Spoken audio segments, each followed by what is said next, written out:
Alright guys, today I'm going to go over 3 equations, 3 unknowns. But before I can talk about 3 equations, 3 unknowns, we kind of have to figure out what linear equations in 3 variables are. So we're used to seeing like y equals mx plus b, or ax plus by equals c, but now we're going to talk about when we have a third variable. And so this is called a linear equation in 3 variables. And so it would look something like this: ax plus by plus cz equals d, where a, b, and c are not all 0. So it'll look something like this: 3x plus 4y minus 2z equals 10. And now we're not talking about a line anymore, but we're talking about a plane. So 3 equations that look like this with 3 unknowns is what we're going to learn how to solve. So how would we solve something like this? Well, what does it mean to solve it? So what it means to solve it is where they intersect. So again, I said we're not talking about lines anymore, we're talking about planes. So here is one plane, here is another plane, and here is a third plane. And so we're trying to find which point that they intersect at or touch at. So the graph of a linear equation in 3 variables is a plane in 3-dimensional space. The graphs of 3 such equations that form a system are 3 planes whose intersection determine the number of solutions of the system. So what does that mean? What that means is when you're solving for your ordered triple, I said point, but it's not just 2 anymore, but now there's 3. There's an x, there's a y, there's a z. When you're solving for that, there are 3 possible solutions you could get, meaning you have 3 planes, and they can intersect at one point. These planes intersect at a single point. See that point right there? So the green plane, the red plane, and the blue plane all intersect at one point. And so the green plane represents one of your equations that you have. The red represents another equation you have, and the blue represents the third. So if we were trying to find the solution for your 3 equations, this one here intersects at exactly one point.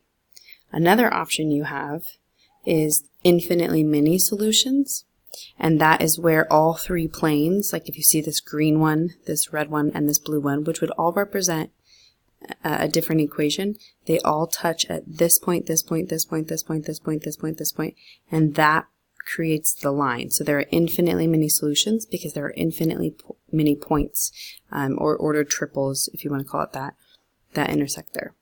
And then the third option we have is no solution. So see how this red plane, this blue plane, and this green plane intersect nowhere. Okay, if you look at this one here, the green and the red intersect, but the green never intersects with the blue. And the blue and the red intersect, but all 3 of them have to intersect in order for it to be a solution. And so if we look at this one here, same thing. The red, blue, and green, they never touch at all points. So how do we solve something like this? So I'm going to flip over now to some examples. So example 1 has 3 equations and 3 unknowns, but it's a little bit easier for us than these other questions here, because if you see this first equation, I always number mine 1, 2, and 3. And if you see, equation 1 only has an x and a y. So if I had, I'm just going to make up an equation here. If I had like 10x minus 5y equals negative 25, let's say I had 10x plus 6y equals 30, right? If I had this, we would know we could eliminate this, we could solve for y, and we would get some number, right? So that is essentially what I'm going to try to get, is I already have one equation with 2 variables. Can I use the other equations to get another equation with only 2 variables? In other words, can I take equation 2 and 3 and eliminate z in order to get another equation with only 2 variables? So let's see if we can do that. In order to eliminate z, I need to multiply equation 2 by negative 2. And I'm not going to multiply equation 3 by anything. So equation 3 is just going to stay the same. And equation 2, we're multiplying by negative 2, so I would get negative 6x minus 10y plus 4z equals positive 14. Double check your work, so negative 2 gave me a negative 6, negative 2 gave me a negative 10, negative 2 gave me a positive 4z, and a negative 2 gave me a positive 14. Good.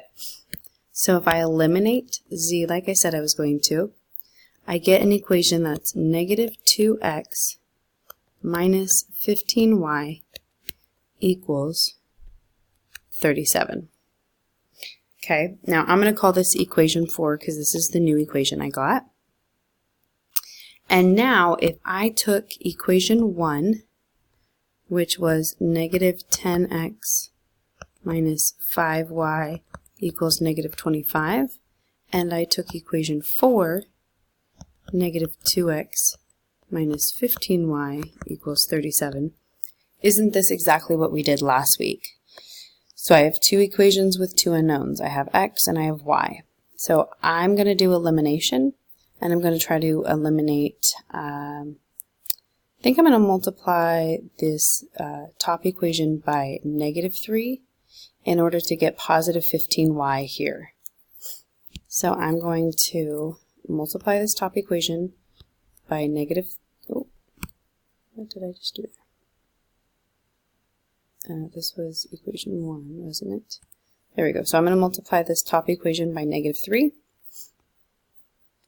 Top equation by negative 3 gives me 30x plus 15y equals positive 75.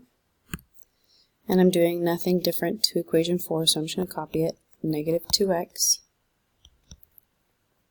minus 15y equals 37.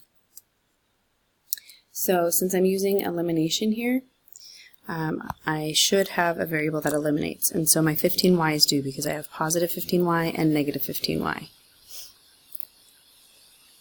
So if I have 30x minus 2x, I get 28x equals 75 plus 37 is 112.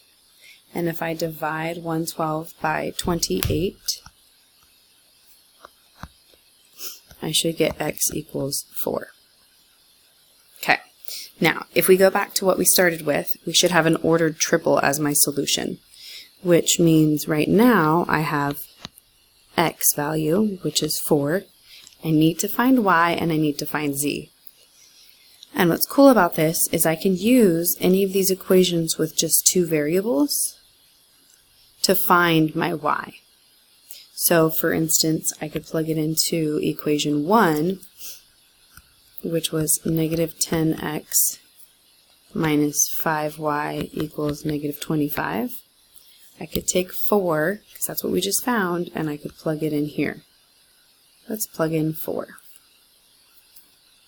So negative 40 minus 5y equals negative 25. Add 40. Negative 5y equals 15.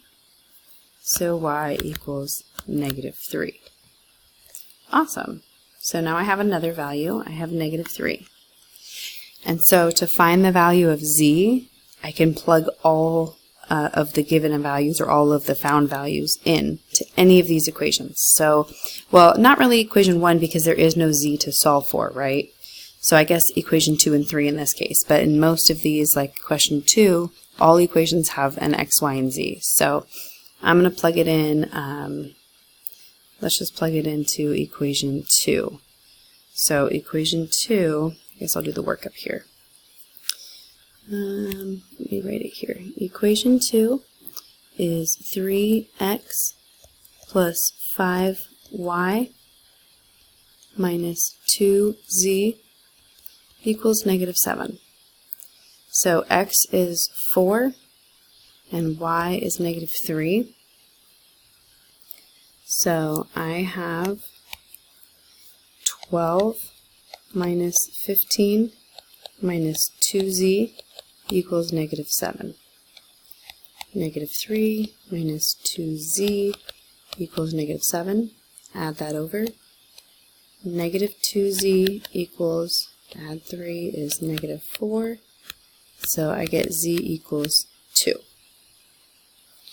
And just like before, if I wanted to check my answer, I could plug x, y, and z into these equations and make sure that it works for all of them.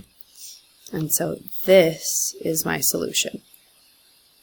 Okay, I'm going to show you in my next video here how to do this using one of the cool graphic organizers that we have.